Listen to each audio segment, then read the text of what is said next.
اللهم إني أسألك بسلطان القوة وبعزة القدرة وبشأن الكلمة التامة وبكلماتك التي تفضلت بها على أهل السماوات والأرض وأهل الدنيا والآخرة،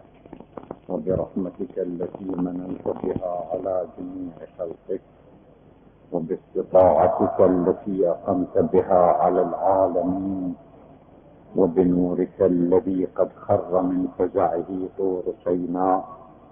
وبعلمك وجلالك وكبريائك وعزتك وجبروتك التي لم تستقل لها الأرض وانخفضت لها السماوات وانزجر لها العمق الأكبر وركدت لها البحار والأنهار وخضعت لها الجبال وسكنت لها الأرض بمناكبها واستسلمت لها الخلائق كلها وخفقت لها الرياح في جريانها وخمدت لها النيران في أوطانها، وبسلطانك الذي عرفت لك به الغلبة جهر الدهور وحمدت به في السماوات والأرضين، وبكلمتك كلمة الصدق التي سبقت لأبينا آدم عليه السلام وذريته بالرحمة،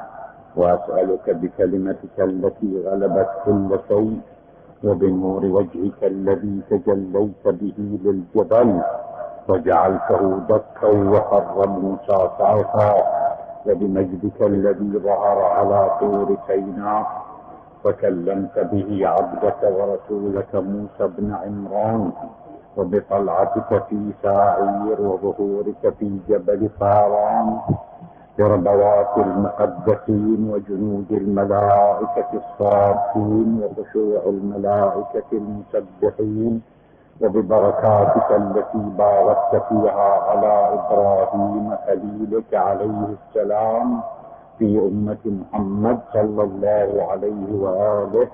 وباركت لإسحاق صفيك في أمة عيسى عليهما السلام، وباركت ليعقوب إسرائيلك في أمة موسى عليهما السلام، وباركت لحبيبك محمد صلى الله عليه وآله